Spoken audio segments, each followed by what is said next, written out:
আসসালামু আলাইকুম, welcome back to my channel Sumi রান্নাঘরে সবাইকে স্বাগতম। তো প্রতিদিনের মতো আজও নিয়ে এলাম নতুন একটা রেসিপি নিয়ে। তো আজ করব দারুণ সুন্দর একটা নাস্তার রেসিপি বা পিঠের রেসিপি। তো ভিডিওটা না কেটে সম্পূর্ণ দেখবেন বন্ধুরা, অবশ্যই আপনাদের অনেক বেশি ভালো লাগবে। তো চলুন বন্ধুরা, আজকের রেসিপিটি শেয়ার করা যাক।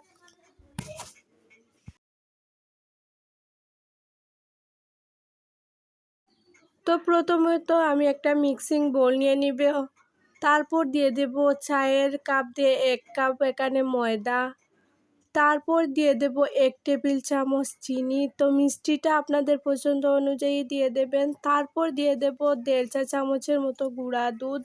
তো এখানে এই গুঁড়া দুধটি দেওয়ার কিন্তু চেষ্টা করবেন, এতে কিন্তু দারুণ সুন্দর হবে খেতে। তারপর দিয়ে দেব সামান্য একটু লবণ, ব্যালেন্সের জন্য মিষ্টিটার পরিমাণটা ঠিকঠাক থাকবে। তো খুব ভালো করে শুকনো উপকরণগুলিকে মিশিয়ে নেব। একদম কম জিনিস দিয়ে কিন্তু অল্প সময়ে তৈরি করিয়ে নেওয়া যায় এই সুন্দর রেসিপিটি। একবার হলে এই রেসিপিটি ট্রাই করবেন, আশা করছি সবার অনেক বেশি ভালো লাগবে। তো খুব ভালো করে শুকনো উপকরণগুলিকে মিশিয়ে নিলাম। তারপর একটু সামান্য সামান্য জল দিয়ে কিন্তু একটা ব্যাটার তৈরি করে নেব। তো এখানে কিন্তু আমার 1 কাপের মতো জল লেগেছে। তো একটু একটু করে কিন্তু ব্যাটারটা তৈরি করে নিতে হবে, তা না হলে বেশি পাতলা হয়ে যাবে। তো আপনারা আপনাদের কিন্তু পরিমাণ অনুযায়ী নিয়ে নেবেন। তো খুব ভালো করে ব্যাটারটিকে সময় নিয়ে কিন্তু ফেটিয়ে নিতে হবে। তো এখানে আমি কোনো সোডা বা ইনো কোনো কিছু ব্যবহার করব না, জাস্ট এই উপকরণগুলি দিয়ে কিন্তু তৈরি করে নেব আজকের এত সুন্দর মজার একটা নাস্তা রেসিপি। পরিবারের ছোট থেকে বড় সবাই কিন্তু এই রেসিপিটি অনেক বেশি পছন্দ করবে। তো ব্যাটারটাকে খুব ভালো করে ফেটিয়ে নিলাম। তো আমার চ্যানেলে নতুন বন্ধু পুরনো বন্ধু সবাইকে স্বাগতম, তোমাদের জন্য অনেকটা ভালোবাসা। তোমরা এভাবে আমার পাশে থেকো বন্ধুরা সবাই। তো এক এক করে কিন্তু সবকটি টিফিন কিন্তু আমি বানিয়ে নেব। তো এটা চাইলে কিন্তু আপনারা আপনাদের বাচ্চাদের স্কুলের টিফিনেও দিতে পারেন বা বড়দের লাঞ্চ বক্সেও দিতে পারেন। তো ব্যাটারের ঘনত্বটা কীরকম বোঝানোর জন্য কিন্তু একটা চামচ দিয়ে কিন্তু আমি পরিমাণটা বুঝিয়ে দেব। তো ব্যাটারের পরিমাণটা কিন্তু আমার একদম ঠিকঠাক আছে, এভাবে চেক করে নেবেন। একটা চামচ দিয়ে কিন্তু চেক করে নিতে পারেন ব্যাটারটা ঠিকঠাক আছে কি না।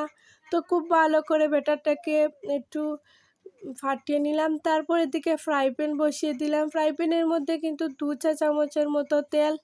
আপনারা চাইলে কিন্তু এটা তেল ছাড়াও কিন্তু বানাতে পারেন। আমি একটু তেল দিলাম যাতে দুটো পিঠে আপনাদেরকে বানিয়ে দেখাই অনেক সুন্দর একটা ডিজাইন করে। তো তেল ছাড়া কিন্তু এই ডিজাইনটা হবে না, তেল দিলে কিন্তু খুব সুন্দরভাবে আসবে। তো ইউনিক একটা রেসিপি, আশা করছি সবার অনেক বেশি পছন্দ হবে। একদম অল্প উপকরণ দিয়ে এত সুন্দর একটা রেসিপি।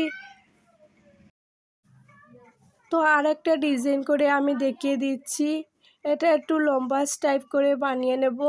তো এক এক করে কিন্তু সবকটি টিফিন একটু ভিন্ন ধরনের করে বানিয়ে নিব। তো এই সিম্পল রেসিপিটি তোমাদের কাছে কেমন লেগেছে অবশ্যই বন্ধুরা কমেন্টে জানিও। এটা যদি আপনারা আপনাদের বড়দের লাঞ্চ বক্সেও দেন তাহলে অনেক বেশি ইউনিক হবে, সবাই অনেক বেশি তৃপ্তি করে খাবে। পরিবারে যদি বৃদ্ধ লোক থাকেন তাদেরকে এই রেসিপিটি তৈরি করে দিতে পারেন, এতটা সফট হয়, নরম তুলতুলে, মুখে দিতেই মিলিয়ে যাবে। অনেক ইউনিক একটা রেসিপি। তো এক এক করে কিন্তু এটাকে একটু উল্টে দেব, দেখুন কালারটা কত সুন্দর এসেছে। তো আপনাদের পছন্দ অনুযায়ী কালার দিয়ে দেবেন, অনেক ইউনিক একটা রেসিপি। তো এক এক করে কিন্তু সবকটি টিফিন এরকম ভিন্ন ধরনের করে বানিয়ে নিতে পারেন। আপনারা চাইলে কিন্তু এটার শেপ গোল করেও দিতে পারেন। একদম সামান্য উপকরণ দিয়ে কিন্তু তৈরি করা যায় এত সুন্দর একটা রেসিপি। একবার হলেও ট্রাই করবেন, আশা করছি সবার ভালো লাগবে। তো দেখুন মাশাআল্লাহ আমার কিন্তু সব কাটার কালার চলে এসেছে, আরও একটু লাল লাল করে এটাকে ভেজে কিন্তু উঠিয়ে নেব। তো ভীষণ সুন্দর একটা রেসিপি। তো সবকটি তো সবকটির কালার কিন্তু দারুণ এসেছে। আপনারা চাইতে তেল ছাড়াও কিন্তু এই রেসিপিটি তৈরি করতে পারেন। তো এখানে কিন্তু তেল দিয়ে এই রেসিপিটি অর্ধেকটা আমি তৈরি করেছি। পরের স্টেপে কিন্তু তেলটা ছিল না, তারপর আমি আবারও দেখিয়ে দিচ্ছি অন্য ডিজাইন করে। কিন্তু তেল ছাড়াও কিন্তু এই রেসিপিটি অনেক সুন্দর হয়, খেতেও ভীষণ ভালো লাগবে। তো এক এক করে কিন্তু সবকটি ব্যাটার দিয়ে কিন্তু সবকটি টিফিনে আমি বানিয়ে নেব। তো এই রেসিপিটি অনেক ইউনিক একটা রেসিপি, যে কোনো ডিজাইন করে কিন্তু আপনারা বানিয়ে নিতে পারেন। মাশাআল্লাহ, দেখতে যেরকম সুন্দর ছিল, খেতেও মাশাআল্লাহ অনেক বেশি ভালো ছিল। সবাইকে রিকোয়েস্টও করব, সবাই একবার হলেও এই রেসিপিটি একটু বানিয়ে দেখবেন। আশা করছি সবার অনেক অনেক বেশি ভালো লাগবে। এই সিম্পল রেসিপিটি তোমাদের কাছে কেমন লেগেছে অবশ্যই বন্ধুরা কমেন্টে জানিও। আর ভালো লাগলে অবশ্যই লাইক করে দিও। আর আমার চ্যানেলে নতুন কোনো বন্ধু এসে থাকলে অবশ্যই চ্যানেলটিকে সাবস্ক্রাইব করে আমার পাশে থাকবেন।